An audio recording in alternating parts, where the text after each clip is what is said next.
Natikyaob ang motorbangka nga paingon unta sa isla sa Panganan, Lapu-Lapu City. Maayo na lang kay luwas ang tanang napo ka mga sakay niini. Ani ang report. Padung untang mutambong sa mass wedding gahapong adlaw sa isla sa Panganan kining siyam ka mga sakay sa usa ka motorbangka. Busa niya tong Lunes pa lang sa hapon, nigika na sila sa may barangay Suba, Basbas. Apan pagka alas 5:50 sa hapon, samtang naglawig sila habig sa Sulpa Islet, kalit lang nga natikyaob ang ilang motorbangka. Kaya siya, naatlan yun sa bawat nga, kuwan, dako bawat nga, dako bida mo. Maayo na lang kay may naagi nga usa ka motorbangka nga maoy nakaluwas kanila.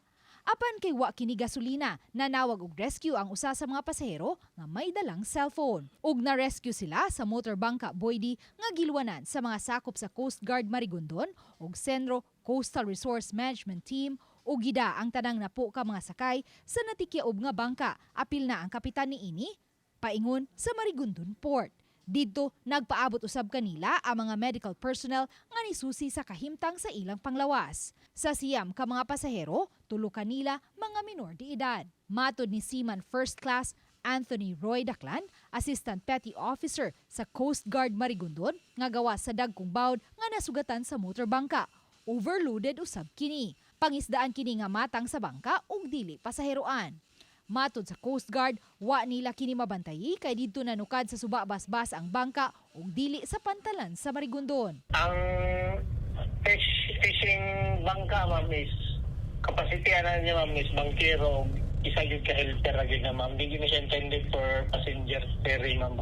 Lakip sa nasalbar sa Coast Guard ang motorbangka nga natikyaob nga kasamtangan karong gisakmit ug gipugnan sa Coast Guard Marigondon nga makalawig.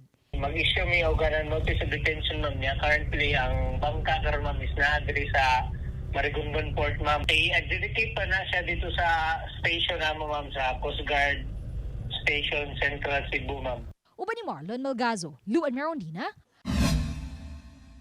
Balitang Bisdak.